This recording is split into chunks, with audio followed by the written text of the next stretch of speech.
Hola. Hola, hola. Hola, Karina. Hola. Oye, yo dije, si Hola, hola, ¿se escucha? Aló, aló. sí, Gabriel, ¿te Sí, te escucho? escuchamos, Gabriel. Hola, ¿qué tal? ¿Cómo están? Bien, pues. Hola, hola. No te vemos, pero te escuchamos. Sí, tengo que ajustar acá el video, la cámara. Y ahí está el Jaime. Hola, Jaime.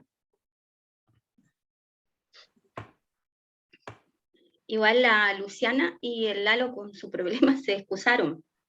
¿Qué le pasó al Lalo que finalmente no comentó que su emergencia? Sí, pues tuvo un ¿Dijo? problema. Tuvo un Ya, pro- Sí, sí me dijo. Y ya, yo creo que igual igual va a estar un poquito ausente. Yo le dije que igual después escuchara los videos. Voy a saber más porque mañana seguro voy a Santiago y a lo mejor me junto con él. ya, ya. Hola, Jaime. Hola, hola. Ya vamos a empezar luego, porque ahora sí que sí, siempre más o menos, como yo les decía, tenía 40 puntos y ahora pasé los 70, y debo tener como 100. Y por eso Hola. es mucho, Ya, es mucho, muy ya. largo lo que es la escuela de Frankfurt y no sé, de repente como que te agobia con tanta información y Sí, solamente sí. vi el principio solamente, que es igual que lo que hicimos en Levi-Strauss. Entonces voy a intentar hacer esa síntesis en una hora, si no alcanzo, si tienen un poquito más o no, 10 minutos, si es que no alcanzo.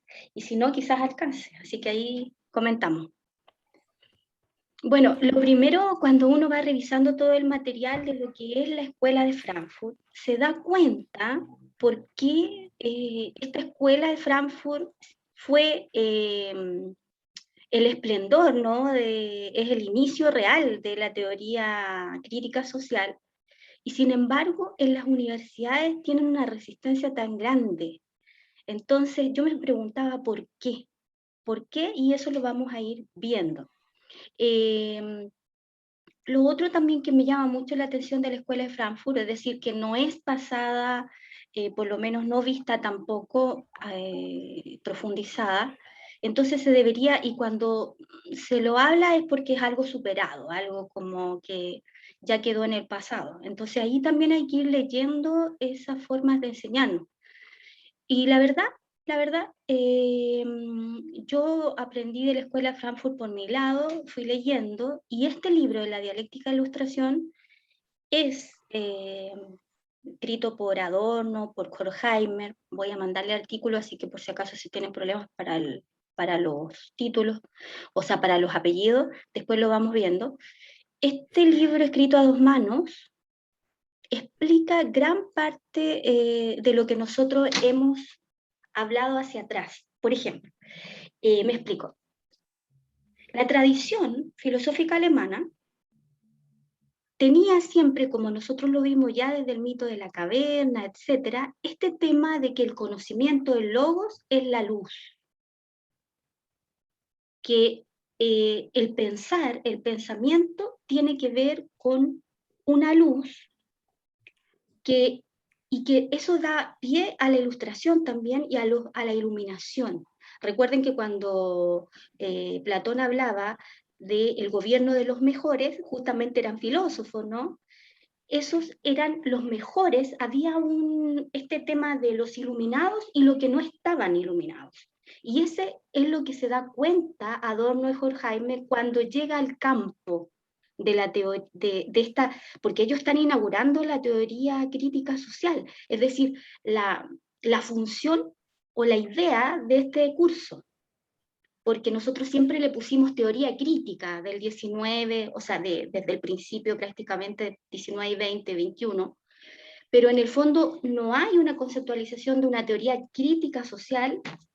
Hay teoría, ¿no? Social, pero esta teoría es crítica social y por lo tanto con esta dialéctica de la ilustración lo vamos a entender.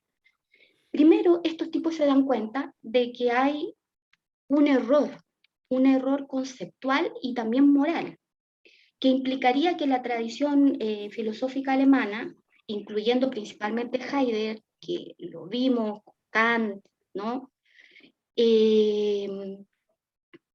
Relacionaban o homologaban conocimiento a la luz, y por lo tanto colocaba en estado de superioridad a los intelectuales o a los filósofos, a quien les convenía. Y ve este gesto también en el romanticismo, la Escuela de Frankfurt. A pesar de que la Escuela de Frankfurt, o sea, el romanticismo, como nosotros lo vimos, tenía este tema del sentimiento y la relación con la naturaleza, ¿no? Que abogaba por una relación entre el ser humano y la naturaleza, se dan cuenta de que el 19 está siempre defendiendo al genio, defendiendo a este intelectual como castillo, ¿no? En el castillo, digamos, en la cúspide de un castillo.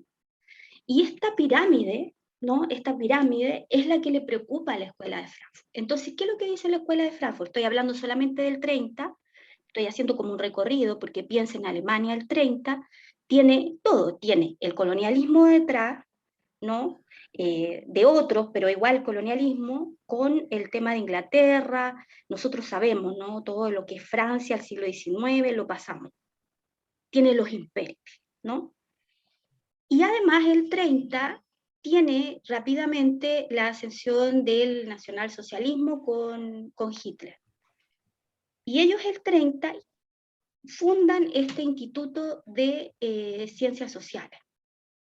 Entonces, se dan cuenta de toda esta elucubración que ha hecho el ser humano hacia atrás y dicen, a ver, vamos a pensar, porque la dialéctica de la notación es más o menos todo lo que ellos configuran del 30 hasta el 44, 47. Este es un libro que se construyó en el exilio norteamericano. La primera escuela de Frankfurt sale al exilio, a California, el exilio de lujo, ¿no? A California, a Nueva York, y desde ahí construye esta reflexión. Pero yo lo que estoy haciendo es tratando de llenar el 30 al 44 para explicar por qué la dialéctica de ilustración logra ser, digamos, creada aquí, porque después todas sus tesis se van a entender mucho mejor. Entonces, ellos se dan cuenta de esto. Horkheimer, el papá, tenía una empresa y empezó a observar a los empleados de su papá, a los obreros, que salían de la fábrica muchas veces cansados, sufriendo, y se pregunta, ¿no? ¿Qué pasa con la filosofía, con las disciplinas, si no es capaz de hacerse cargo de ese sufrimiento humano? Y por eso que es teoría crítica, ¿no? De las ciencias sociales, o teoría crítica social, porque lo que se da cuenta, ellos tienen un grave problema aquí. ¿Por qué?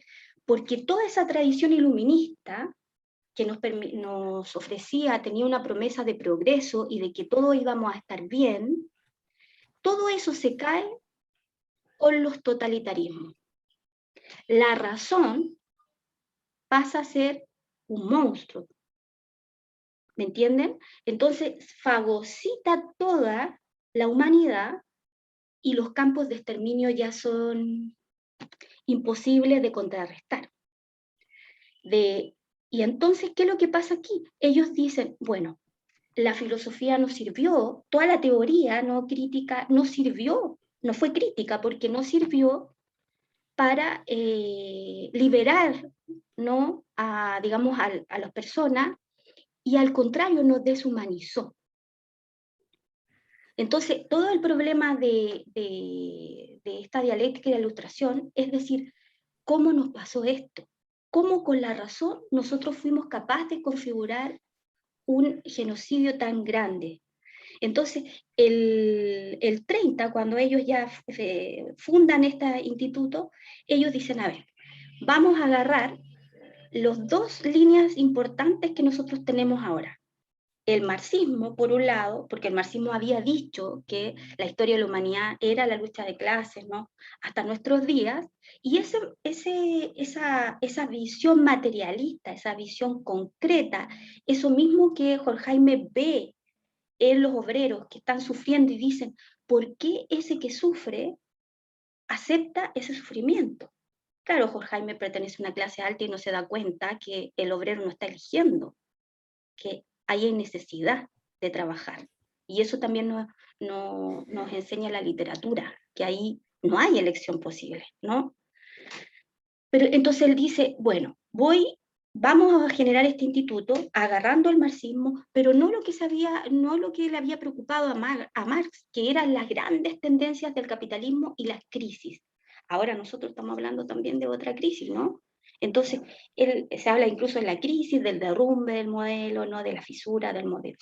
Entonces, Marx ya había establecido en este comunismo, ¿no? en este marxismo, las crisis de este capitalismo, y que iba a ser superado el capitalismo y íbamos a llegar a un comunismo. A Horkheimer y Adorno no les interesa tanto eso, les interesa decir, a ver, aquí hubo un problema, o sea, no se cuestionó los presupuestos de la ciencia, ¿me entienden? La ciencia solamente actuó y dijo, hay proyecciones, ¿no? Tanto en el marxismo como en la ciencia positiva, hay proyecciones, hay directrices, y en el fondo la ciencia es ahistórica y no tiene por qué, ¿no? Con su hipótesis, con sus datos, con su estadística, cuestionarse los presupuestos de esa misma disciplina. Y entonces lo que Horkheimer y Adorno dicen en la dialéctica de ilustración, y desde el 30 en adelante, es que no, que este instituto de, digamos, de teoría crítica tiene que ser capaz, o sea, las ciencias sociales pueden ser ciencia, ellos lo prueban, porque las ciencias duras no querían aceptar que las ciencias sociales podían ser ciencia, ¿no? La historia no se reconoció por mucho tiempo como ciencia. La filosofía se erigió como una cosa totalizante. Y no solamente, ustedes tienen que entender, nosotros somos periferia, pero en Alemania era y sigue siendo ese tema de la ciudad luz permanente que fue Francia, ¿no? Siguen los doctorados, siguen viajando a Alemania, configurar el sistema alemán es todo un tema, ¿no? Entonces ellos dicen, bueno, vamos a agarrar del marxismo esta parte de que se fijan en esta materialidad, en este obrero concreto, y vamos a agarrar en los institutos la parte social como una ciencia, pero ya no fijada en las crisis del capitalismo como Marx, sino que en el sufrimiento del obrero. Es decir, el famoso sujeto histórico, que se empieza a caer. Ahora lo vamos a ver por qué. Y por otra cosa, dicen, pero no podemos con la psicología actual, porque Erich Fromm, que ustedes deben conocer mejor, saca un libro que se llama Marx y el concepto del hombre. No podemos con la psicología actual porque algo pasó en la psicología del ser humano que se cortó a sí mismo la cabeza, ¿no? Que ellos todavía no están en el genocidio, ellos están en el 30, donde ven la ascensión de los totalitarismos y donde ya empieza el totalitarismo en la Unión Soviética, ¿no? Entonces ellos dicen, critican a las dos cosas, ¿no? Critican a Italia, critican a Alemania y critican también a todo lo que configuró el socialismo real, ¿no? Y dicen, bueno, no podemos con el concepto de psicología de ahora. Tenemos que integrar la corriente y se agarran de Freud, del malestar de la cultura. Por eso que era tan importante seguir esta línea, porque de alguna manera el malestar de la cultura dice, ¿no? Explica que el ser humano se mueve por pulsiones, ¿no? Que nuestro cerebro y nuestra humanidad es terriblemente narcisista, que ante las exaltaciones, ¿no? Nos dejamos llevar, que las multitudes también funcionan con principio de realidad, el principio de placer y todo ese tema de Freud.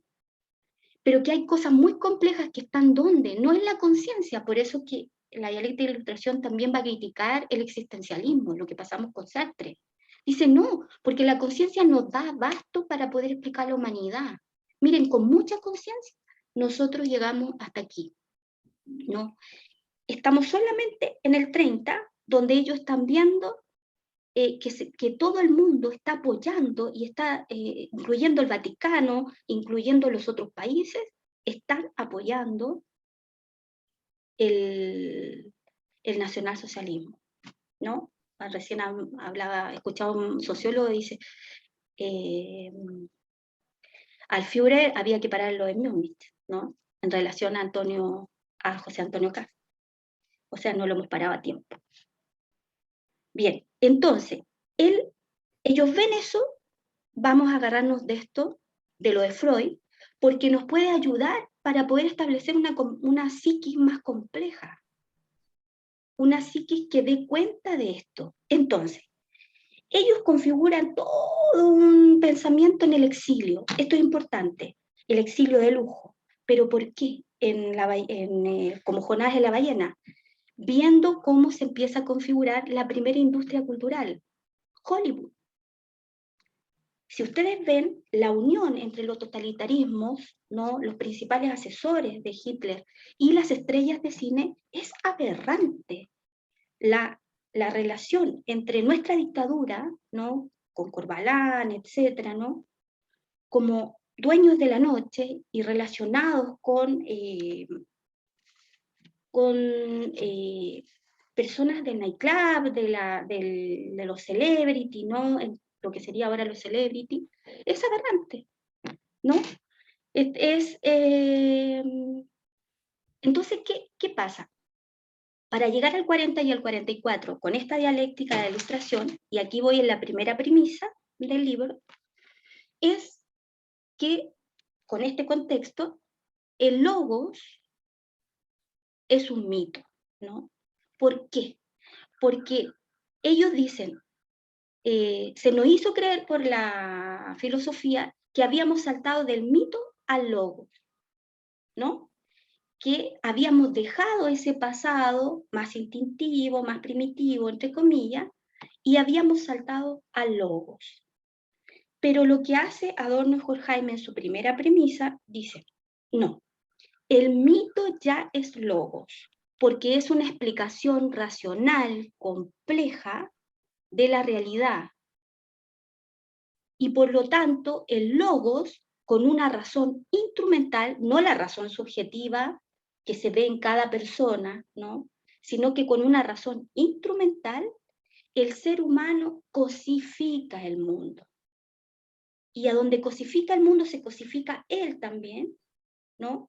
Y en el fondo, el logos se transforma en un mito. Lo que era progreso se transforma en la principal de las barbaries. ¿Por qué es tan resistida? Y esto tiene que ver con la escuela de Frankfurt. Porque es pesimista. No hay posibilidad de que no sean pesimistas. Porque tiene 6 millones de personas que fueron exterminadas y hay todo un desastre, ¿me entienden? Entonces no se le puede pedir a estos intelectuales que no sean pesimistas, porque además están en el exilio, están viendo lo que está pasando en Estados Unidos y todo eso. Entonces, primera premisa, esto que les hablo. Segundo, ¿por qué dialéctica, digamos, dialéctica de la ilustración? Ellos apoyan, ¿no? Esta configuración del pensamiento que es tesis, antítesis, ¿no? Y síntesis. Ustedes ya saben más o menos cómo se maneja y eso a nosotros nos enseñaron desde la filosofía del colegio, ¿no? Esta manera de pensar, 1, 2, 3, ¿no? Entonces, ellos agarran la famosa dialéctica, que nosotros también la vimos desde Platón y antes, esa configuración, que cree que el pensamiento es movimiento, en que cree que uno afirma algo, después lo contradice y después genera un tercero, que no es ni lo uno, ni lo dos, ni lo segundo, pero lo contiene. Eso es la dialéctica. La dialéctica es pensar que tener conciencia de que el pensamiento no está estático. ¿Me entienden? ¿Qué pasaba? Ellos se dan cuenta de que cuando la filosofía, esta filosofía tradicional o la teoría tradicional, configura al ser humano como un Illuminati, como un tiempo de luz, ¿no? Lo saca de la historia. Hay una ahistoricidad que a Frankfurt, a esta escuela, les molesta terriblemente. ¿Por qué? Porque ellos dicen que cuando uno sale de la historia y se transforma en superior moralmente, ¿no? Y también en propiedad, etcétera, ¿no? Uno empieza a tener este como virus del poder, cosifica a todo el mundo, que es justamente lo que pasó en los totalitarismos. En los totalitarismos ellos dan cuenta de algo súper importante, que torturar o matar a la gente, lo que se llamó la solución final, era un trabajo. Cuando entraban a los campos de exterminio, los jerarcas nazis o la gente, los que estaban trabajando ahí, hacían una ficha, entraban y cumplían un horario. Era la burocracia. Y aquí viene algo muy interesante, que no estamos en el capitalismo de Marx, dice Frankfurt, no estamos en ese capitalismo liberal del siglo XIX, que eran puros pequeños propietarios que tenían su tallercito, sus cosas, y que iban a progresar en conjunto. No, Frankfurt dice algo súper importante y que yo creo que nosotros tenemos que entender, que estamos ante un capitalismo de Estado monopólico. Eso genera los totalitarismos. Entonces, Frankfurt arremete contra ese monopolio y es la primera vez que se habla del capitalismo, o por lo menos que yo tenga en cuenta, tardío. Ellos lo configuran acá, el famoso capitalismo tardío, que imagínense qué capitalismo estamos viviendo nosotros, si el de ellos en la configuración del 44, 50, es ya tardío, ¿me entienden? Entonces, cambiaron las cuestiones de Marx. ¿Y saben por qué cambian? Y aquí es importante entender también para la izquierda, para la derecha, el sujeto histórico, y relativizando los dos términos, el sujeto histórico, el obrero, apoya a Hitler, apoya al Duce, apoya a Stalin. El obrero no, porque estos tipos surgieron en el 30, ¿para qué? Para darle poder teórico a los obreros, para que pudiera darse cuenta del sufrimiento que padecía y que pudiera generar la revolución. Todos esperaban eso, ¿no? Marx ya se había equivocado porque había dicho que la revolución iba a hacerse en las sociedades industriales. Se esperaba que en Inglaterra, en Alemania, ahí se generara un movimiento obrero que de alguna manera nos hiciera llegar al comunismo. Y surge en una sociedad semi-rural, ¿no? Atrasada, como es en este caso lo que después va a ser la Unión Soviética. Surge aquí, ¿no? Entonces ellos dicen, no tenemos sujeto histórico. El que se tenía que liberar, porque estaba sufriendo, no quiso liberarse. Y justamente el malestar de la cultura, Freud se da cuenta. ¿Qué pasa cuando yo quiero padecer un mal y eso que es mal, que es malo para mí, lo quiero vivir? Casi como que lo configuro como bien. La explotación es algo que los mismos obreros, ¿y por qué? ¿Por qué yo creo? O sea, esto es una hipótesis, ¿no? Yo creo que no hay totalitarismo sin industria cultural. La cultura tiene una de las vergüenzas más grandes en la radio, en el cine de propaganda. Ustedes pueden ver la película Noche y Niebla. Noche y Niebla, ahí uno va viendo, se van mostrando, si es que no la han visto, todos los campos de exterminio, y se va hablando de esto. Pero también los cines de propaganda del Tercer Reich. Aquí hubo una cantidad enorme de intelectuales y de gente de las audiovisuales que generaron con la radio, con la prensa, con los volantes, con la estética, los totalitarismos. Y el Duce hizo lo mismo, y Stalin hizo lo mismo. Los obreros entonces, en esta exaltación, en esta visión, en este error que ha cometido siempre la filosofía de transformar a unos intelectuales en superiores, ¿no? Y no querer ayudar realmente al que está sufriendo, sino que empoderarse ellos, de alguna manera cambió la historia para siempre, porque esta escuela de Frankfurt ve por primera vez también las industrias culturales. Entonces, ¿qué hacen ellos? Van elaborando, ¿no? Esta primera tesis, ¿no? Que de alguna manera establece una relación, cambia en el fondo, ¿no? Esta historia, que es ya el mito no es lo que nos dijeron, ¿no? Sino que el logos es el principal mito, la ilustración, la razón instrumental, el dato, la estadística, ¿no?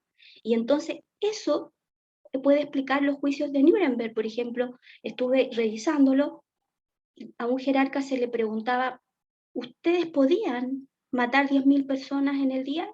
Sí, nosotros podíamos. Pero el problema, dice el jerarca, es dónde ocultábamos, dónde metíamos esa cantidad de cadáveres. Ese era el único problema, no matarlos. Por eso que Hannah Arendt después va, y que espero que la veamos, que la intentemos ver, pues si no, acá por lo menos le damos una pincelada. Ella en el caso de, ¿cómo se pronuncia? Eichmann, ¿no? En ese caso específicamente, que ella viaja a verlo, ¿no? En ese juicio, obviamente ella hablará de la banalidad del mal, que hay una burocracia, que hay en el fondo, un capitalismo de Estado, en donde el torturar o ser asesino, era un trabajo más, ¿no? Entonces, incluso ese mal, ¿no? Es banal, porque es como despectivo, prácticamente no tiene conciencia. La gente, los tipos se ríen, ¿no? No le dan importancia a lo que le están preguntando, ¿no? No está ni ahí con esas preguntas. Y todo ese lenguaje, ella lo sacó un libro que es La banalidad del mal, ¿no? Y cómo nos habíamos encontrado, ¿no? Porque recuerden que toda la tradición filosófica había dicho con Kant, con Heidegger, que en el fondo, a pesar de que Heidegger hace un esfuerzo con el Dasein, con el ser en el mundo, pero siempre que el conocimiento era la belleza. Eso fue un error. El conocimiento era la belleza. Bueno, pero ¿quiénes acceden a la belleza? Solo unos pocos. Los griegos eran hombres, ¿no? No mujeres, jóvenes que estaban, digamos, que estaban en una situación de ser, digamos, con una paideia, ¿no? Crítica, una educación fuerte de los principales filósofos que ya eran más viejos. Es una relación homosexual abiertamente, digamos, homoerótica explícitamente, y sigue siéndolo. Sigue siendo, los principales círculos culturales son homoeróticos, en donde nada tiene que ver la mujer, porque si no, no hubiéramos tenido todos estos brotes feministas si ya hubiera sido incorporada a todo este tema, ¿no? No podemos consolarnos con la Hetaira, con la filósofa griega, que era también como la vedette, ¿no? O la trabajadora sexual en el tiempo de la dictadura, ¿no? Entre comillas, ¿no? No podemos consolarnos con una persona, a lo que yo voy, que escuche al poder, ¿no? Pero no participe, ni tenga voz y voto, ¿no?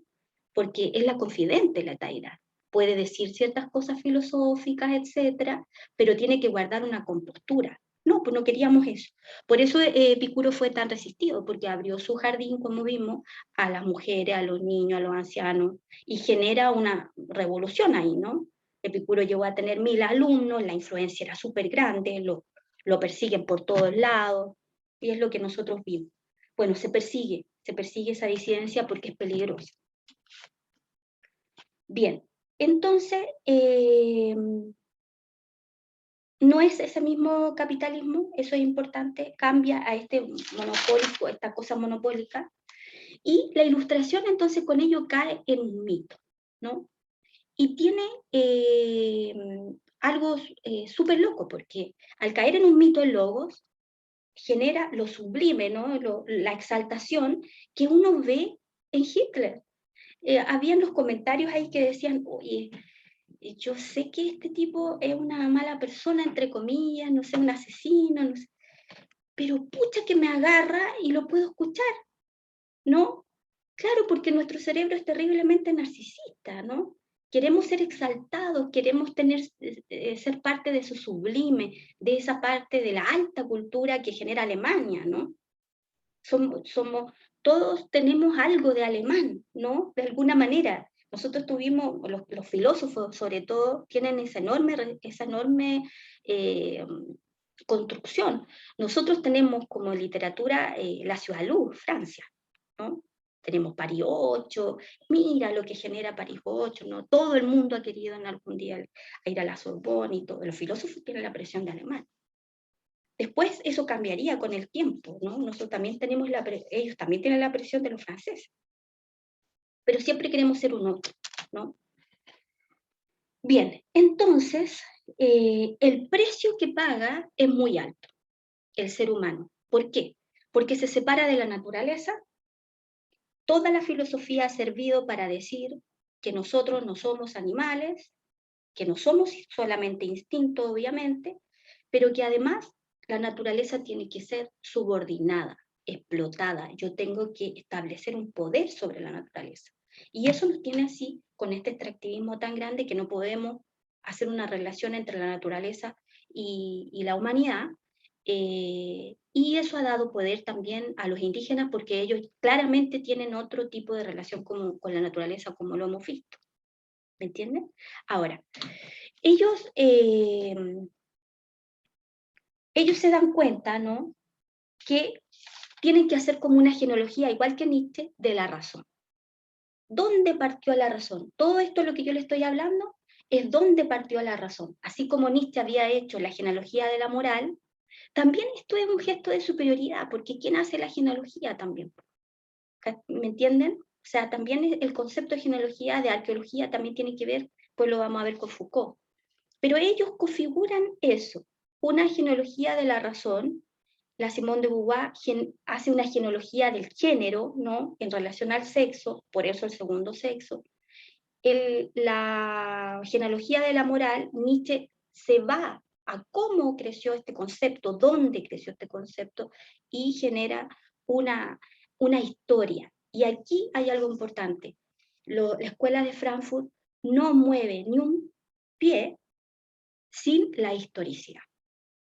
Por eso que le sirve, cuando se da cuenta de que los obreros no son ya el sujeto histórico porque se agarraron del totalitarismo, independientemente de eso, siguieron siempre trabajando con cosas concretas, con elementos concretos. Por ejemplo, Hollywood, por ejemplo, la industria cultural. Surgía eso, y eso concreto ellos lo relacionaban con ¿qué?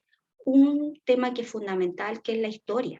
¿Y por qué? Porque detrás tienen al gran héroe trágico filosófico que es Benjamin, ¿no? Benjamin ha construido las tesis de la filosofía de la historia, va huyendo, no alcanza a llegar, los tipos le dicen, vente a Estados Unidos, etc. Ahí están las anécdotas que no puede vender el Ángel Novus de Paul Klee, ¿no? Y se queda ahí, pero la verdad es que todos los analistas dicen que se mató mal, tomó morfina, estuvo agonizando una noche, porque cerraron las fronteras, y al otro día abren las fronteras. Es un héroe trágico, pero es el gran mentor de la escuela de Frankfurt, y sin embargo, lamentablemente en la dialéctica de ilustración no hay ninguna visibilización del libro de Nietzsche, o sea, del libro de, digamos, de Benjamin, de las tesis de la filosofía de la historia, y sin embargo no se entiende la dialéctica de ilustración sin esa tesis, ¿no? Entonces, ¿qué decía principalmente en esas tesis Benjamin? O una de ellas, que no hay una dialéctica en la historia, o sea, no está de acuerdo con Frankfurt en ese sentido, y es antes, ¿no? No hay una dialéctica de la historia, solo hay una historia que es un paisaje en ruinas. Eso ve Benjamin, un paisaje en ruinas. Por lo tanto, de alguna manera, pero en ese paisaje en ruinas, porque Benjamin es creyente, ¿no?, se cuela lo sagrado.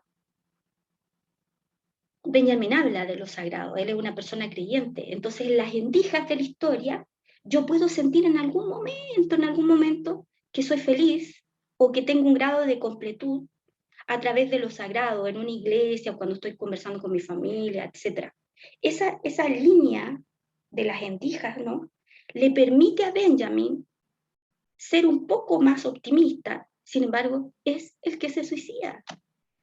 Eso es lo loco, ¿no? Y que al otro día abre la frontera, o sea, es una paradoja enorme su vida, lo que él construye, cómo lo construye, la forma, y después si uno lee la dialéctica de la Ilustración, también se va a dar cuenta de que estas dos personas están construyendo un libro que es sociología, que es historia, que es filosofía, que ya es teoría social, un libro muy complejo, inclasificable, por lo tanto que es imprescindible, porque no podemos entender todo lo que nos está pasando ahora sin ciertos libros que son como pivotes, ¿no? Y que son complejos, pero a la vez como profundamente ricos, porque podemos volver y podemos sacar otras cosas. Entonces, está la filosofía, las tesis de la filosofía de la historia de Benjamin, está Freud, está Nietzsche. Nietzsche hablaba, ¿no?, ya había hablado del tema de la voluntad de poder, cómo funcionaba, ¿no?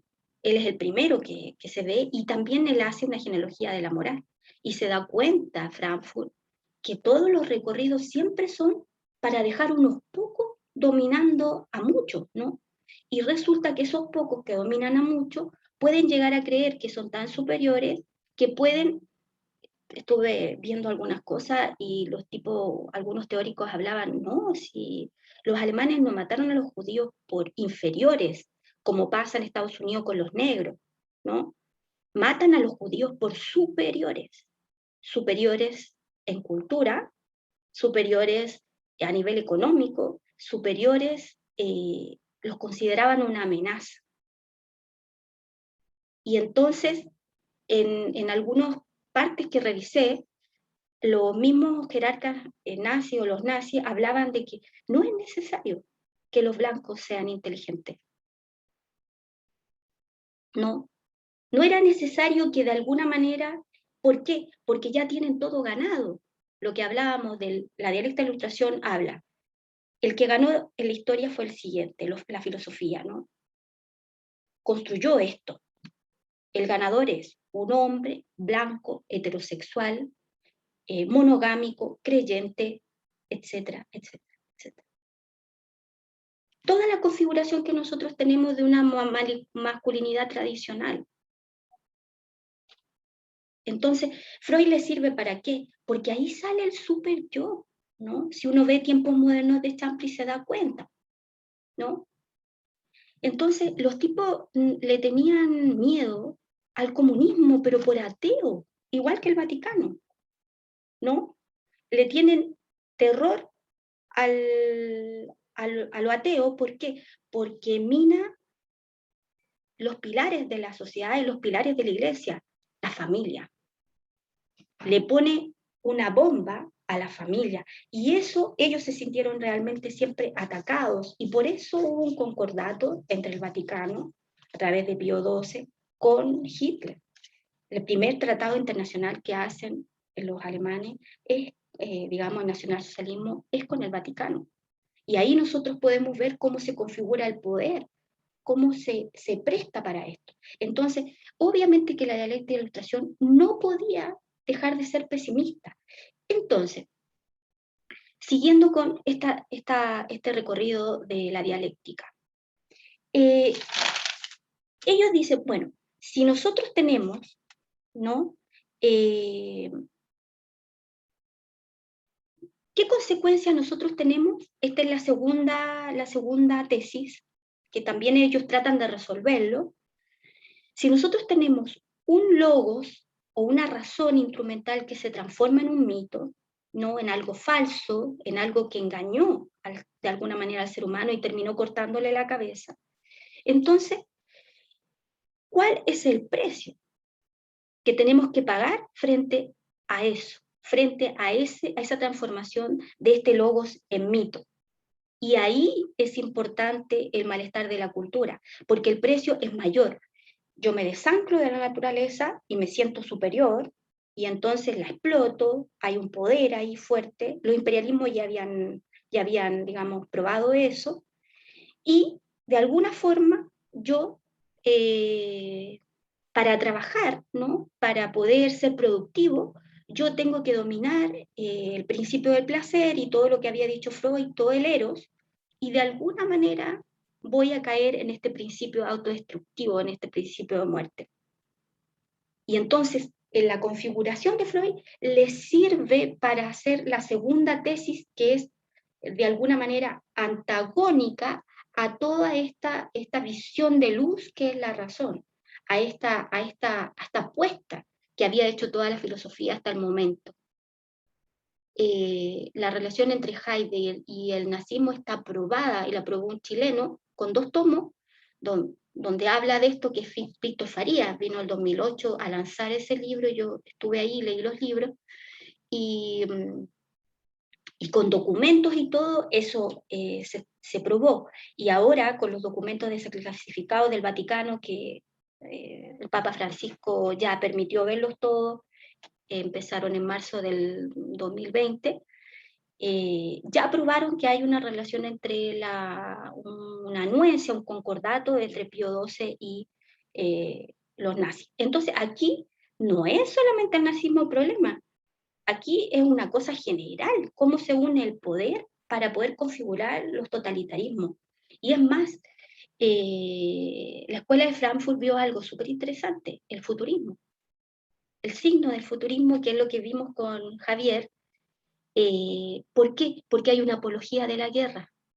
El futurismo tiene el tema de la movilidad, el tema de los trenes, ¿no? De los descubrimientos, los que vimos, ¿no? Este tema de la velocidad, pero también hace una apología de la guerra y habla muy mal de las mujeres, ¿no?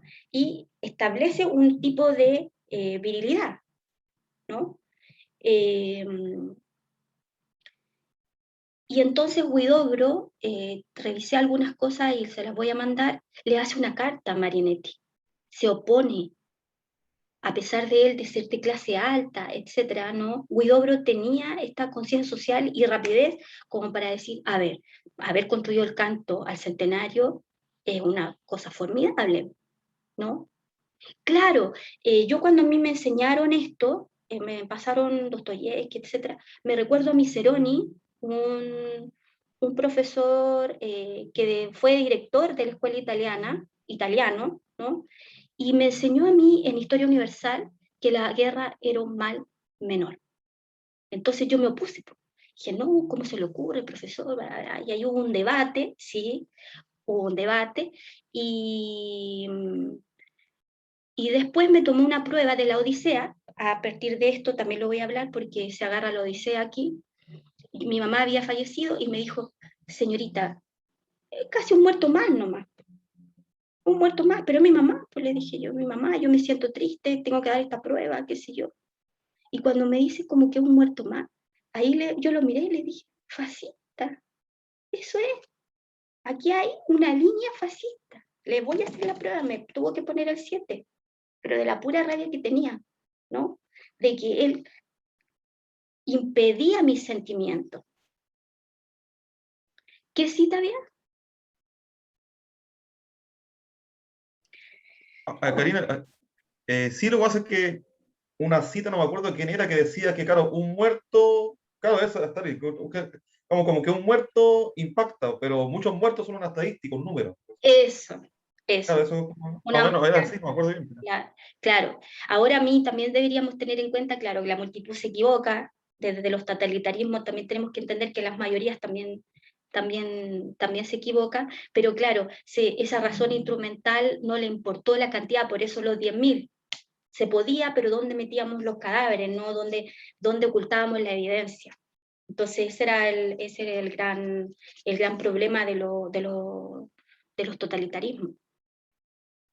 Ya, entonces, ¿qué es lo que hace? Vamos a agarrar entonces el mito de toda la configuración de la Odisea, y la dialéctica de ilustración empieza a configurar, ¿no? Una tercera forma, y aquí estoy como en la síntesis, una tercera forma de ver el mundo a través de esta teoría crítica social, y con todo esto, con todo lo que le estoy hablando, ellos van hacia la Odisea, ¿no?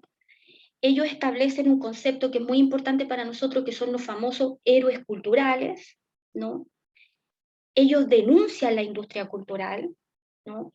Denuncian también a los griegos, ¿no? Porque Alemania quería ser la nueva Grecia, ahí está la Olimpiada del 36. Ellos querían el deportista siempre ha estado agarrado del poder, no sé, por excepción de Caselli, pero los grandes deportistas, a excepciones muy honrosas, en general se unen al poder, igual que la noche, ¿no? Igual que la noche, el bim bam boom, los nightclubs y todo estuvieron al servicio de la dictadura, eso está probado también. Claro, el horror del siglo XX, claro. Ahora, ¿por qué ven, como para ir haciendo la síntesis, esta escuela de Frankfurt? Dice, en la Odisea, ¿no? El tipo, no sé si la leo, pero viene de vuelta, es la continuación de la Ilíada, viene de vuelta, se demora como 20 años en llegar a Ítaca, y todo lo que nosotros configuramos, está Penélope, la mujer que espera, teje interminablemente, ¿no? Asediada por sus pretendientes, etc. Lo que agarran estos tipos es un mito, ¿no? Un mito, y dice, vamos a agarrar un mito explicativo de la configuración de la humanidad. Y dice, ¿qué hace Odiseo? Cuando alguien se tira a un océano, lo más seguro es que se genere un naufragio. Está el concepto súper fuerte, por eso que es pesimista, catastrofista, todo lo que ustedes quieran, pero era evidente que lo que estaban viviendo, hay un naufragio, ¿no? ¿Qué hace Odiseo para llegar realmente a Penélope? Estuvo 10 años con la ninfa Calixto, o sea, él es secuestrado por una ninfa y está 10 años ahí y no puede seguir. Y sin embargo, es sometido a lo que ustedes más o menos manejan, que es el tema del canto de la sirena, y él dice, bueno, le vamos a tapar con cera a los remeros, ¿no? Va en un barco, entonces vamos a tapar digamos, las orejas con cera para que no escuchen ese canto de sirena. Pero él no quiere dejar de escuchar el canto de sirenas. Aquí lo prueba la dialéctica de ilustración. Eso es el intelectual. Pues. El intelectual nunca ha querido perder sus privilegios, nunca ha querido dejar, entonces, ¿qué es lo que hace? No sé cómo se llama, tapa con cera las orejas como a sus remeros, sino que se agarra en el mástil, se amarra al mástil, pero quiere escuchar el canto y él trata de salir, qué sé yo, y no puede.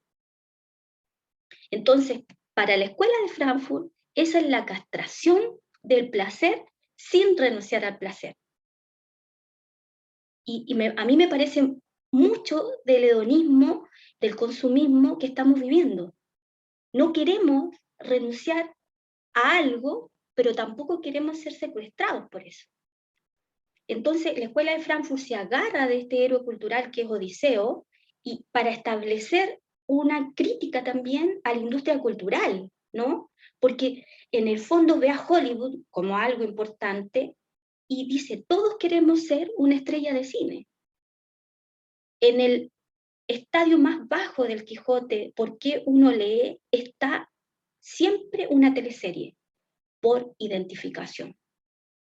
Los que leen básicamente, por decir así, o leen solamente por querer distraerse, por divertirse, por salirse de la historia, leen por identificación. Y resulta que en el Quijote se establece que la última forma de leer es pensar, una forma de conocimiento.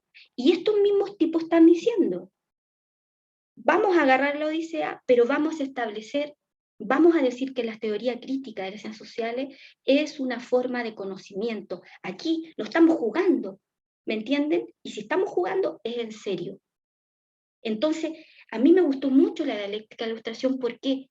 Porque no me pasan el mito como me lo pasa el fascistoide, ¿no? En la católica, o como le pasaron los fascistas, digamos, españoles al Rodrigo en la Católica Santiago.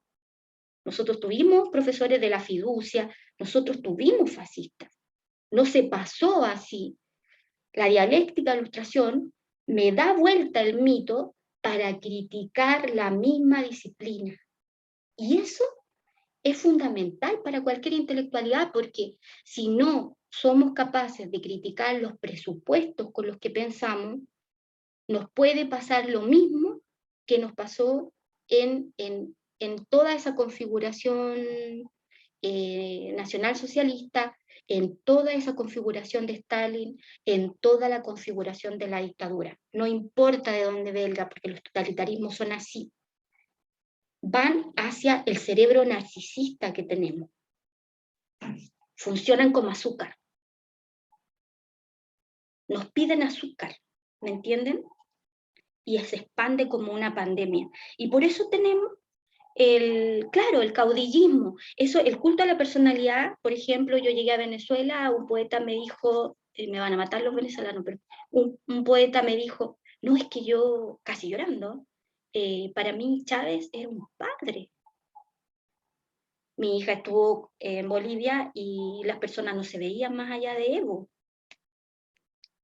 Rosas hizo lo mismo acá y Perón lo mismo en Argentina. Nos encanta ese nombre del padre que venga a golpear la mesa y nos diga qué hacer, ¿no?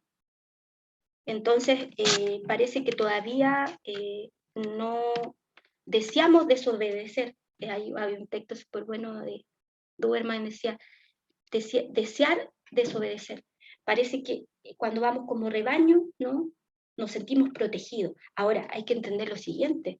Después de todo lo que le había pasado a Alemania y todo, los tipos estaban con su moral casi en el suelo, y es lo mismo que Trump.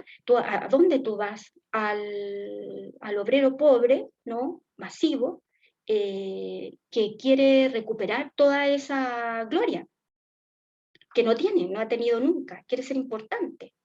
Y por lo tanto el 80-90%, quizás más, fue nacionalsocialista. Y se configura un fenómeno social, filosófico, psíquico, muy fuerte, muy fuerte. Y se vive así. Uno, por ejemplo, en los cines de propaganda se puede ver 8 cámaras. Hitler entendía que lo tenía que mirar de aquí, lo tenía que mirar de allá, los rusos ya habían hablado del primer plano, etc. Había una configuración visual, había una estética, las banderas, las configuraciones, ¿no? No se podía dejar de lado la industria cultural. Cuando Frankfurt se da cuenta de que la cultura, ¿no?, que era el último reducto de la libertad, en donde se había configurado todo un tema, ¿no?, de la libertad del ser humano, se presta para el poder, y el poder como de arriba, ¿no? Dice, estamos perdidos, esto es un naufragio. Y por eso que es un libro terriblemente pesimista. Ahora, ¿qué hacen los estudios culturales que también surgen en Inglaterra? Estas configuraciones son surgimientos de centros hegemónicos. Y lo que pasa es que nosotros a veces nos tomamos conciencia de todas estas cosas que recibimos, pero las recibimos. La recibimos en el colegio, la recibimos después en la universidad, en todo cualquier sistema, en los hospitales, en la escuela, etc. Hay una recepción de una ideología prácticamente dominante, y muchas veces nos tomamos conciencia de que estas cosas, a pesar de estar en los centros hegemónicos, por algo están ahí, permean todas las sociedades, y por eso también esto está haciendo crisis. Los estudios culturales que surgieron como el 50 al 60, surgen en Birmingham o algo así, la ciudad de Inglaterra. Es importante porque se extiende el objeto de estudio, ¿no? Porque ¿qué es lo que hacen los estudios culturales? Algo que yo quería estudiar años atrás. Tomando la escuela de Frankfurt y todo, dicen, no, por pesimismo, no, la catástrofe, no, si nosotros seguimos después de Auschwitz. Siguió el mundo, y por lo tanto los productos culturales no hay que alejarlos, como decía la escuela de Frankfurt, ¿no?, establecer un cierto tipo de resistencia, sino que hay que agarrarlos y darle una crítica. ¿no? Y eso es lo que genera en gran parte la semiótica italiana, la de Umberto Eco cuando hace un trabajo enorme de los dibujos animados, cuando Dorfman habla de Para leer al pato Donald, ¿no? Que es un libro que naufraga, ¿no? Él tiene que volver a escribir por el exilio. Cuando se hace con los Simpson, por ejemplo, se pasa toda la cultura para atrás y se hace una crítica y una reflexión. Entonces los estudios culturales, ¿qué es lo que vienen a demostrar? No, también la industria cultural, entre comillas, ¿no? La cultura masiva, puede de adentro establecer ciertas líneas críticas. ¿Hasta dónde? No sé. Frankfurt habló del cine comercial y versus el cine de arte o de autor, ya se dio cuenta, habló de capitalismo tardío y por lo tanto pone el piso, yo creo, después de 40 años de estar pensando la teoría crítica social, lamentablemente ha sido borrado del escenario de las universidades, de los posgrados, de los pregrados, etc. Nosotros seguimos en una filosofía tradicional, sobre todo el pregrado. Heidegger y Kant son imprescindibles y nosotros no salimos del 60 en el sentido del estructuralismo francés. Nosotros no tenemos la otra recepción. Por eso tenemos que también, cuando seguimos estudiando, nos damos cuenta de muchas cosas también en el pregrado, pero muchas veces por un camino personal, ¿no? No sé, yo recuerdo, tuve profes que eran abiertamente antisemitas, y lo decían, hay fuerzas oscuras, judías, etcétera, ¿no? Y abiertamente patriarcales, como nosotros veíamos, por ejemplo, Eduardo Godoy, que todos estamos criados por él, ¿no? Que pensaba que con la cortesía del Quijote era suficiente para aquel feminismo. Bueno,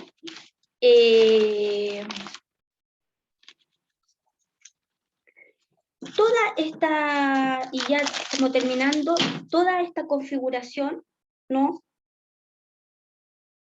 Y para como ir sintetizando también, voy a leerlo para que sea más rápido. Hay un miedo a la naturaleza en el ser humano, Frankfurt se da cuenta, hay un miedo terrible a la naturaleza que no es irracional, que es racional. Ellos establecen de que no es que la razón fracasó con los campos de exterminio, ¿no? O con los totalitarismos, sino que ahí es donde le fue bien, lo logró. Entonces es interesante porque cuando nosotros tratamos de loco o decimos que un psicópata pues, le tuvo un monstruo, etc., estamos irracionalizándolo, ¿no? Lo estamos viviendo casi en naturaleza y estamos diciendo que es irracional y que prácticamente él no tiene ninguna voluntad en lo que hace. No, aquí le establece la responsabilidad porque es un producto de la razón. Y aquí entonces se pregunta Frankfurt por ¿qué hizo la filosofía? ¿Qué estaba haciendo qué puede hacer la sociología? Y se da cuenta que hay un concepto de ciencia positivista, como hemos visto, y que viene desde el 19, pero hay un positivismo muy fuerte en donde se cree, bueno, la ciencia de la religión de ese momento, se cree en la ciencia a brazo partido, y la ciencia sí, pero es rara el positivismo, porque cree tanto en la ciencia, ¿no? Que puede dar predicciones al futuro, es la única, ¿no? Que puede dar predicciones al futuro que le niegan a la historia por mucho tiempo el concepto de ciencia. ¿Y para qué hablar de nosotros, de la literatura y del arte? ¿No? Toda la teoría del arte, etcétera, no, estamos jugando. Mucha gente, por ejemplo, los premios nacionales, acabo de escuchar a Ascanio Cavallo, cuando dice algo fútil, algo que no importa, habla de la poesía, ¿no? O la Mónica González, lo demás es poesía. Lago, lo demás es música. Por favor. Por favor, o sea, eso es no tener teoría social crítica de lo único que nos ha mantenido más o menos cuerdos, entre comillas, en un tiempo difícil como es este de la pandemia. Bien, entonces, Se generan mitos para controlar al... Sí, siempre se ha descartado el arte de la ecuación. Primer momento, se generan mitos para controlar la naturaleza que explican el mundo e inventan, digamos, se reza, se danza, el gurú, ¿no? El gurú imita la naturaleza, ¿no? Ustedes lo van a ver, ¿no? Los ritos se complejizan, ya son parte del logos y de la razón. Sí, desde Platón. Y yo creo que antes, o sea, igual los presocráticos construyeron algo con Epicuro, con lo que hablábamos con Demócrito, ¿no? Con toda esta situación del devenir de la historia también, y que Frankfurt va a agarrar. Eh, Ponen un puente, por eso que fue tan importante nosotros empezar con los presocráticos, porque de alguna manera Frankfurt es heredera de eso, ¿no? De lo que no era filosofía. ¿Por qué? Porque ellos hablan de escuelas menores, escuelas morales. Aquí el filósofo es Platón y Aristóteles, la academia y el liceo. Nada más. Los demás son escuelas morales. ¿Me entienden? Ellos mismos se descalifican. De hecho, el filósofo se construye en contra de todo lo que es antes de Sócrates. A todo esto, la dialéctica e ilustración critica a Sócrates también por lo mismo, ¿no? Se va contra Sócrates. Y se va contra Sócrates por el tema del iluminismo, pero claro, porque se pregunta, por ejemplo, Sócrates iba y con la mayéutica preguntaba, como vimos, a un soldado, ¿qué es la valentía? ¿No? Pero ¿por qué no le preguntaba qué es la guerra y cuál era la crítica que el soldado tenía a la guerra? ¿Por qué no lo hacía reflexionar sobre el concepto sobre lo que está planteado el soldado, el campo de batalla que va a asumir, ¿no? Entonces hace las preguntas dentro de la mayéutica, ¿no? Y no podemos dejar de decir que igual que Benjamin le cuesta la vida. Incluso eso era revolucionario. Por esta actitud del mito, la primera tesis era ya ilustración. El mito era ya ilustración. Estoy sintetizando para que no quede todo tan desordenado. En sentido amplio, ilustración no en la parte histórica del siglo XVIII y XIX como vimos, o el XVIII, sino que en un sentido amplio. La luz, razón, dominar. Eso es lo que ha configurado la filosofía. La luz, la razón, dominar. Entonces, hasta ahí el mito era distinto del logos. Frankfurt prueba que el mito es el logos y que el logos es un mito. Y lo va probando. El segundo momento, ¿no? Cuando ya el mito es logos, puede configurar monstruos. Es decir, se da vuelta sobre el criterio bueno de luz, de dominación, de razón, porque termina cortándole la cabeza al mismo que creyó dominar esa naturaleza. Porque no hay una reflexión sobre los presupuestos, donde está parado. Y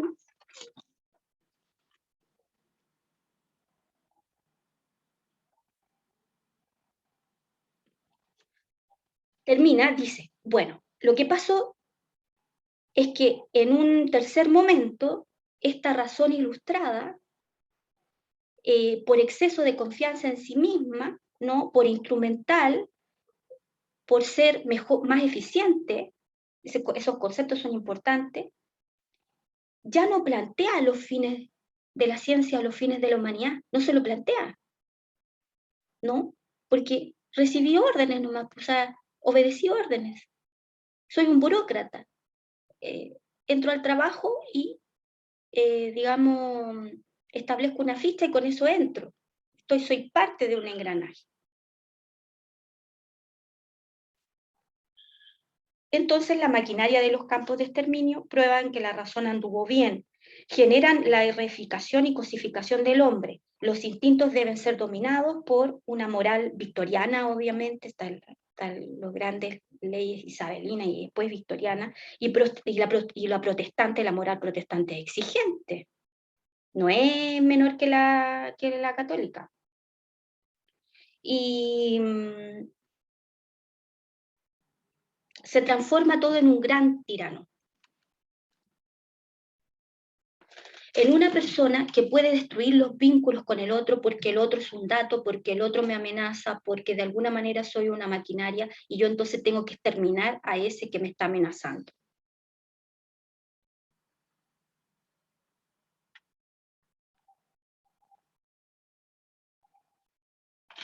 En síntesis, la cultura estaría muy perdida.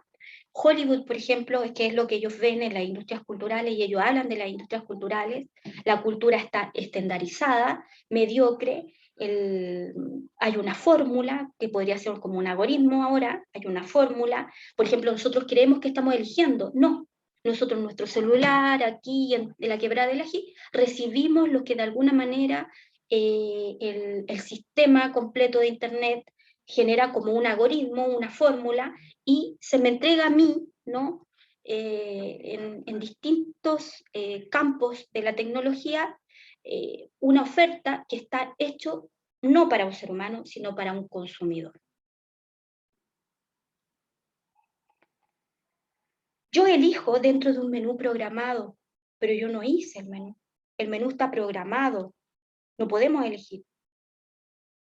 Se vende un momento liberador, ¿no? Y cuando termina la película, todos vuelven a su vida mediocre. Ellos se dan cuenta porque en Hollywood están viéndolo.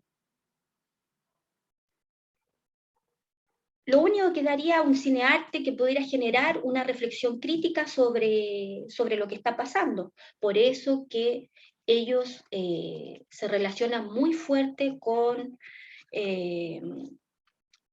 Thomas Mann, las grandes configuraciones, la montaña mágica, por ejemplo, si no la han leído, leanla porque es fascinante. Las configuraciones de la disidencia alemana, ¿no?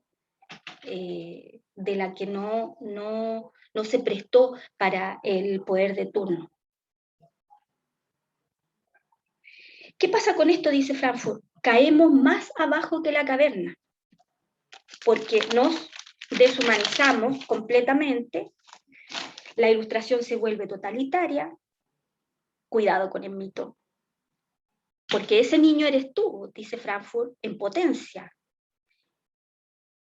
En ti, ¿no?, está ese eterno retorno de lo reprimido, como dirá Freud, el retorno de lo reprimido, y Nietzsche también. Recaíste en un mito, te creíste el cuento, y estás bajo de la humanidad. Se niega entonces, se supera la primera hipótesis y la segunda hipótesis, y se vuelve al mito, en una síntesis, peor que antes. Entonces, porque hay una mirada oscura de todo lo que significó la guerra. Después, en la segunda escuela, obviamente con Habermas, él abrirá el espacio a la teoría comunicativa y dirá que la razón todavía tiene algo que decir en esto, pero a través de la comunicación. A nosotros nos pasarán en algún momento la acción comunicativa y todo, más desde el campo también de la lingüística, la psicolingüística. Y otras personas también, aquí yo puse la Zambrano, que la hemos hablado, habla de una razón poética, entre comillas, habría que revisar, porque generalmente cuando estas razones son poéticas, vienen como de un halo de origen, luz, razón, dominar, ¿no? Son bastante creyentes, o metafísicas. Frankfurt le molesta la metafísica porque dice que en el fondo se ha explicado a la humanidad por este momento ad nihilo, ¿no?, del mito. El momento ad nihilo del mito es cuando no hay historia, cuando todo es luz, ¿no? Y en el fondo, ese momento que es sagrado también y que es ritual, justamente era lo que movía a los totalitarismos, por esa configuración visual y estética que nosotros vimos. Por eso es tan importante ver el cine de propaganda de ese tiempo, porque eso me dice, la cultura también es parte de la industria, también se mercantilizó, también es parte de este capitalismo monopólico. No es que se volvió que fue el reducto de la libertad, Entonces estos tipos caen como derrotados en el sentido de que el sujeto histórico se desaparece, la cultura como elemento fundamental, como refugio de la humanidad, no da abasto, y, o sea, abdica, los intelectuales abdican. Estamos ante la abdicación de los intelectuales. Es lo que acabo de escuchar en el Premio Nacional de Periodismo. O sea, hay una profunda negación del tema de la revuelta.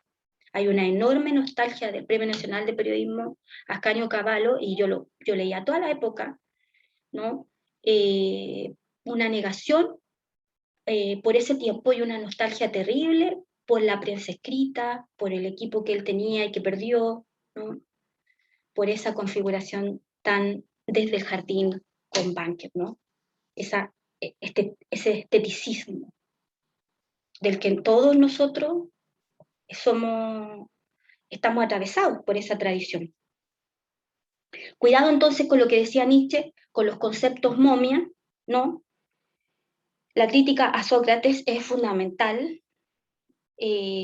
No puede haber una actitud cosificadora de la naturaleza porque miren cómo estamos, y la problemática aquí es la razón y la ilustración. Yo he leído un montón de libros a favor de la ilustración como para poder digamos, contrarrestar este tema de la, digamos, de esta como profunda, como dije,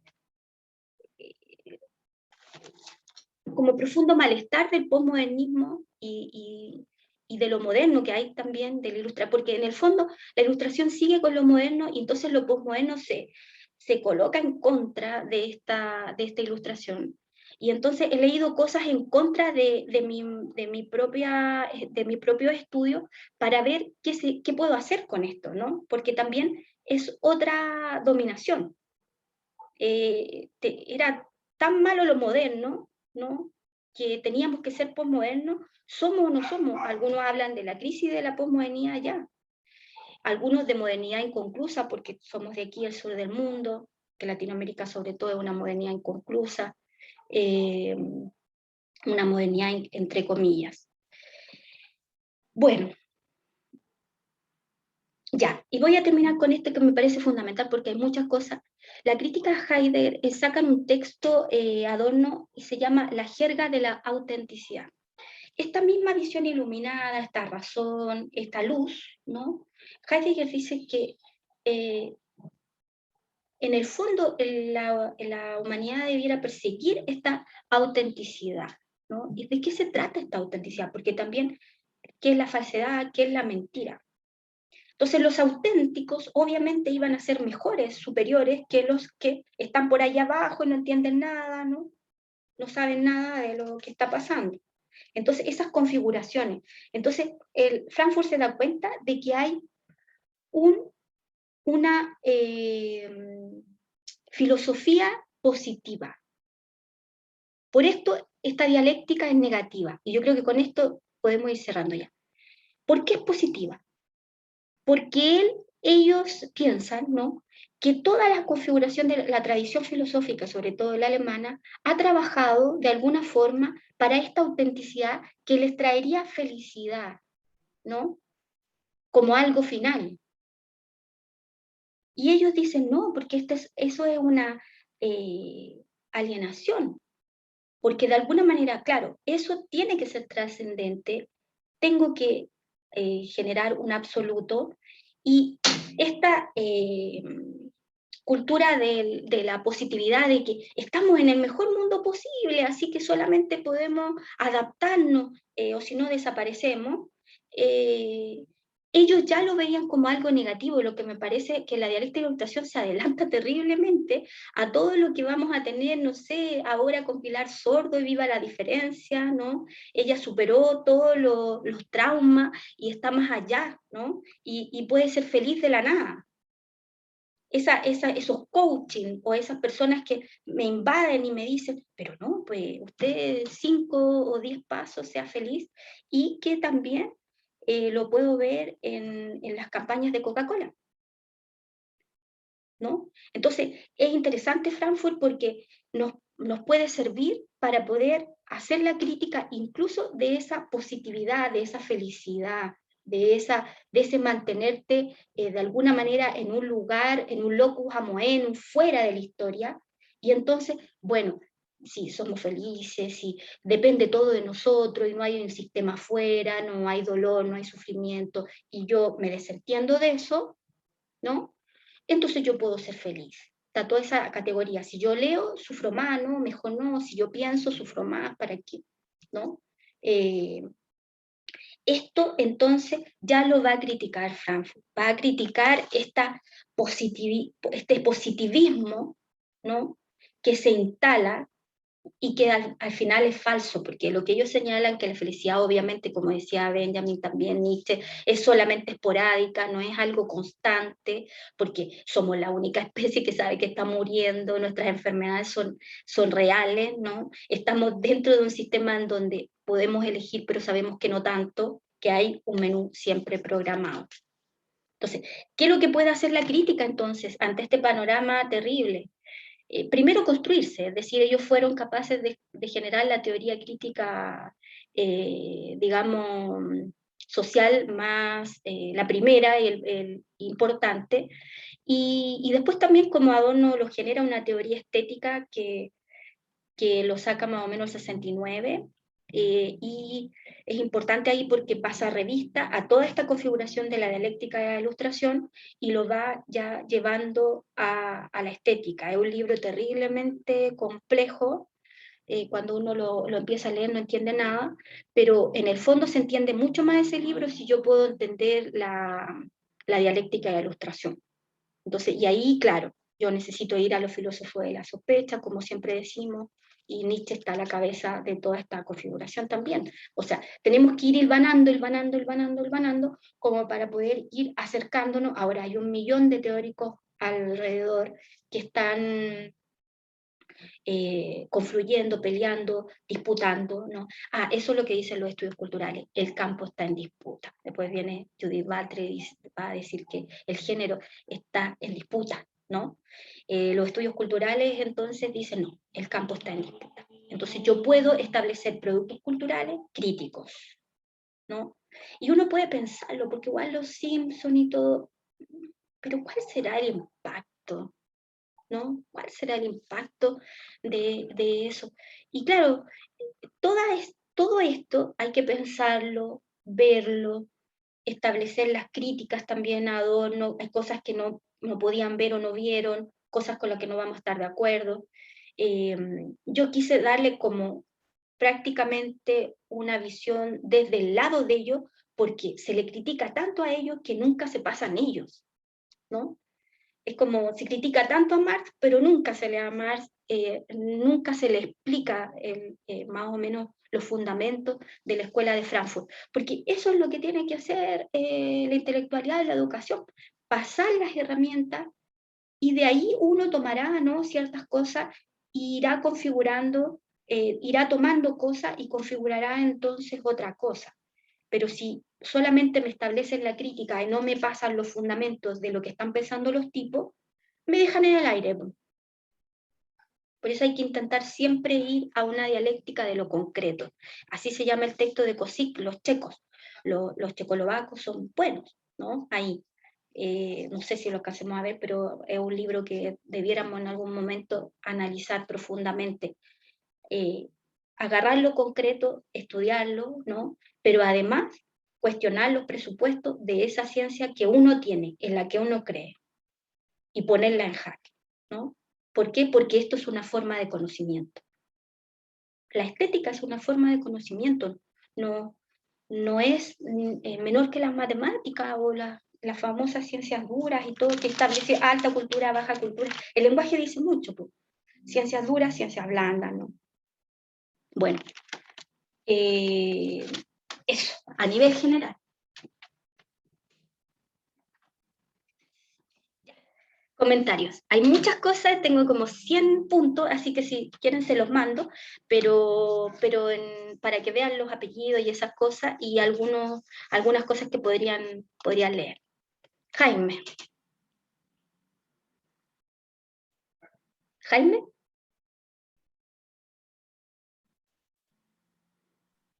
¿Me preguntas algo? ¿Me No, escucha? no, ¿Me pensé que escucha? sí, te escucho bien. No pensaba No, que... yo estaba aplaudiendo, estaba, Ah, no ¿te estaba gustó? pidiendo la palabra, estaba aplaudiendo, diciendo muy bien. Y Ah, sobre qué todo bueno. que nos manden los textos para conocer los apellidos. Sí, te mando los textos para conocer los apellidos y ciertos artículos que leí que me parecen fundamentales. Por ejemplo, nombres de películas y cosas que vayan apareciendo. Yo en un momento vi mucho de este tema, porque hablar de Frankfurt es hablar realmente del nacionalsocialismo, querámoslo o no. Entonces, estamos como muy saturados. Sin embargo, ahora para esta clase volví a ver hartas cosas y pude ver otras que no había visto en ese momento. Entonces yo creo que Noche y Niebla, esas cosas de las que estoy hablando, es importante porque los totalitarismos se fusionan con el cine, ¿no? Entonces cuidado con... ¿no? Entonces, de alguna manera, miren, es una cosa tan simple. A mí me gusta la cultura y trabajo en esto, estudio en esto, no sé, pero yo creo que siempre hay que pasarle a las otras personas la crítica de esa misma cultura, porque si no, no tenemos parámetros, no tenemos crítica de los fundamentos de eso de ese estudio que uno lleva adelante. Si no, ahí uno es deshonesto. Entonces, me parece fundamental eso. No sé si quieres decir algo, Gabriel o Javier.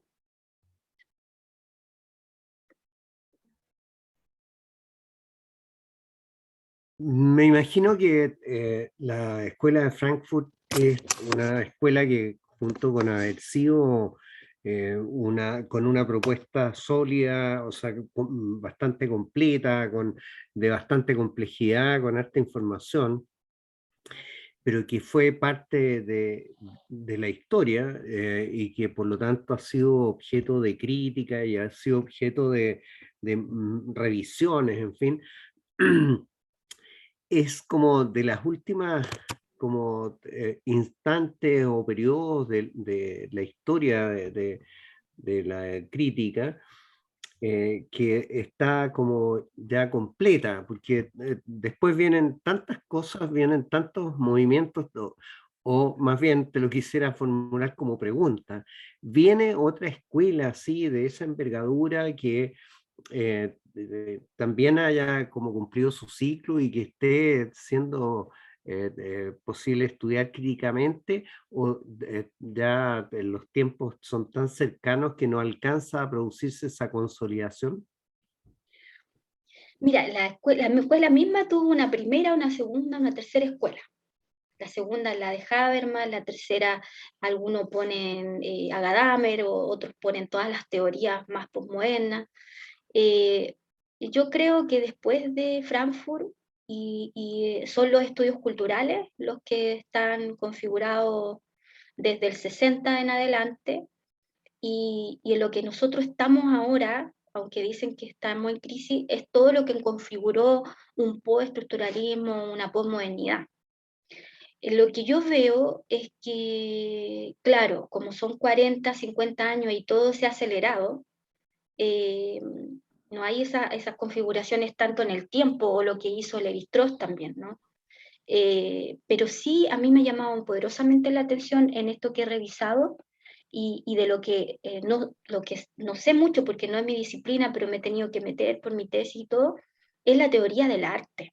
La teoría del arte es como mi, mi biblioteca pendiente, por decir así. O sea, y creo que bueno, aparte que es muy cara, ¿no? Es como la arquitectura, ¿no? Me parece a mí que la teoría del arte, las personas que están pensando, todas las artes visuales y todo eso, hay mucho que se está construyendo, a eso me he ido acercando y creo que puede darnos una solidez más fuerte también en la crítica, que no es solamente los estudios literarios, porque además, bueno, Frankfurt también fue bonito en ese sentido, porque fue transdisciplinario, interdisciplinario, o sea, los tipos sabían que tenían que manejar sociología, filosofía, por eso el libro es inclasificable. Entonces yo creo que uno tiene que ir a buscar cierta teoría que a lo mejor no maneja o a la que no ha llegado y que te permita además leer la posmodernidad y leer cosas tan, bueno, en realidad a Frankfurt nunca le gustó el arte pop, etcétera, y no se hizo cargo del performance, del video art, ¿no? de toda esa configuración del arte que obviamente nosotros quedamos como al debe. Creo que ahí hay una solidez que excede igual este curso, pero y que en el fondo uno tendría que estudiar muchos años también como para manejarlo, porque yo veo que, por ejemplo, hay textos súper buenos, bueno, a mí siempre me han gustado esos textos como, por ejemplo, Las figuras del miedo, por ejemplo. No me acuerdo del autor, podría buscarlo. Pero eso te da una idea, ¿no? O las imágenes tienen que tomar una posición. O sea que los títulos, esos títulos que son tan enigmáticos, misteriosos, pero también complejos, te pueden dar una solidez mayor porque tienen que revisar, y justamente al revisar tienen que pasar por Freud, tienen que pasar por el marxismo, tienen que pasar por Frankfurt, entonces te dan una cuestión más global. Entonces, creo que la última solidez es la teoría del arte, y es más, yo creo que a lo mejor sí la posmodernidad está en crisis porque resulta que ya Frankfurt abre esta cosa del relativismo cultural, o sea, como de no tomar posición frente a las cosas, te llama a la historia de que el artista de alguna manera tiene que ser, y eso lo habla Adorno en la estética, ¿no? Todo arte que no se hace cargo de la historia, de lo que está pasando afuera, se corta a sí mismo, se amputa, ¿no? Entonces, Frankfurt ya abre el relativismo cultural, el todo vale. Ellos se dan cuenta del todo vale, que es de alguna manera a lo mejor la intuición que tú tienes o lo que tú ves, lo que tú piensas de este mundo que nos tocó a nosotros, ese todo vale. O sea, la misma estética de Adorno habla de que ya no hay nada evidente en el arte. O sea, no hay evidencia de que eso sea arte. Y entonces, ¿cómo yo lo voy a poder configurar? Entonces, el Frankfurt ya ve ese relativismo, ese todo vale. Yo creo que ese todo vale también termina molestándonos. Se vuelve muy inconsistente, ¿no? Se vuelve, y fíjense que eso tiene que ver con las culturas híbridas de Lacroix, y de Mouffe, toda la configuración del 70, los significantes flotantes o vacíos, ¿no? Y eso también lo vamos a ver. Eso da la base de Podemos en España y da la base del Frente Amplio acá, políticamente. Por eso que esto no está desconfigurado, no está desagregado nunca. Todo lo que uno pasa no está desagregado de la política. Gabriel. Quería, bueno, aportar a lo que tú estás mencionando sobre la escuela de Frankfurt. Claro, yo creo que la parte positivo justamente esta crítica social que, bueno, se dio justamente en el contexto de los totalitarismos y viene a, claro, plantear esta perspectiva de la cultura, porque integrar esta visión que está un poco dejada de lado entre la ideología.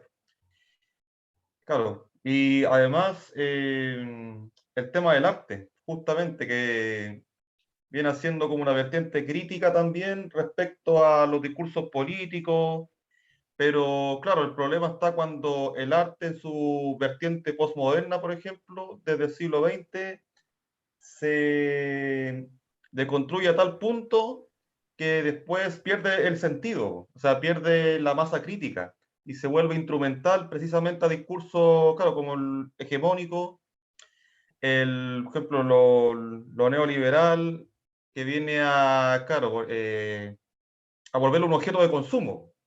Eso es lo que hablaba, me acuerdo, Benjamin con el tema de la obra de arte, reproducida en su, claro, en su reproductibilidad técnica. O sea, ya pasa a pierde el aura. El arte que en un principio tenía un sentido trascendente, a lo mejor que tenía algo como propio, pierde eso y se vuelve como un objeto en serie, una secuencia.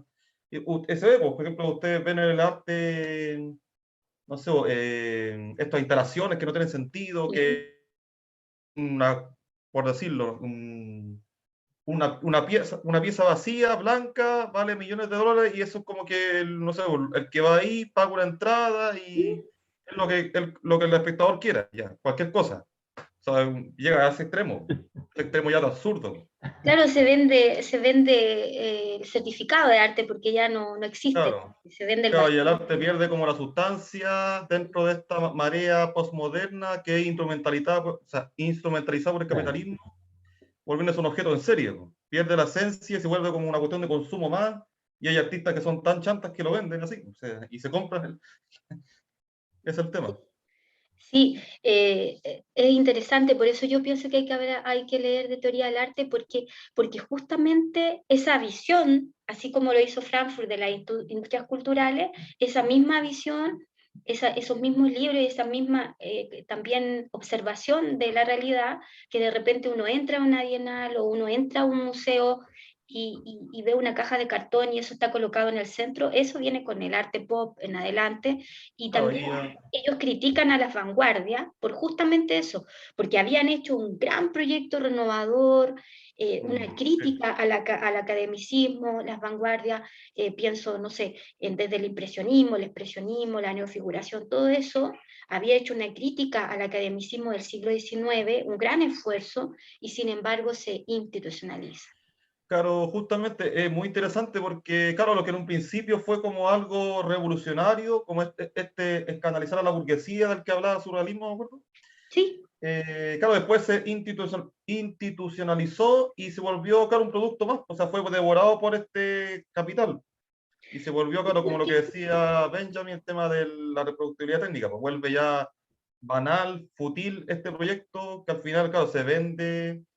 Ustedes ven, pues, o sea, eso es lo crítica que hace también el Pato, me acuerdo, claro, justamente eh, es como reivindicar el valor del arte, claro, como postura crítica, y también reivindicar los cánones estéticos que se pierden acá. Eso, sí, el tema es que es interesante porque es como también desde Duchamp. El claro, arte es capaz de criticar sus mismos presupuestos, es decir, claro, con el ready-made trae, ¿no?, un objeto que es de afuera y lo vuelve y lo coloca en el claro, museo. la fuente. Entonces se coloca en tensión y en ese caso, bueno, está de acuerdo a lo de Frankfurt en el sentido de que está cuestionando el mismo presupuesto de la disciplina que lleva adelante. El tema es que ahí empieza a cortarse también la cabeza. Y eso, Sí, pues, esa es el síndrome de Rimbaud también. Rimbaud claro, termina en justamente, ¿no? un Sí, estoy traficante de acuerdo. de armas, ¿no? Rimbaud da toda la vuelta después de pasar, ¿no?, de toda su configuración poética y de cambiar la historia de la poesía a nivel mundial, pasa a ser un traficante de armas. Armas. Yo creo que ya se veía ya esta cosa esta silla giratoria que dicen, ¿no? Esta puerta giratoria entre la cultura y el negocio, ¿no? Mm. Entre el arte y Claro, y eso, Karina, bueno, el se puede llevar mercantil. a todo plano de cosas, pues, o sea, se puede llevar no solamente al arte plástico, sino que a todo, a la misma literatura, por supuesto. O sea, Sí, claro, se pierde el filtro crítico, claro, la necesaria como ejercicio estético, se pierde todo eso por una cuestión netamente de publicar en serie, como el tema del fetichismo, de la mercancía, el consumo, producir, publicar, y en todo orden, o sea, también en la literatura, en la academia, en todo. Todo. todos los papers, sí, po. Claro, Sí. no, genial, genial, genial. Da para Karina, otra clase. Oye, sí, perdona, estamos disculpa, terminando. ¿sabes qué? Sí, no, Sí, estamos.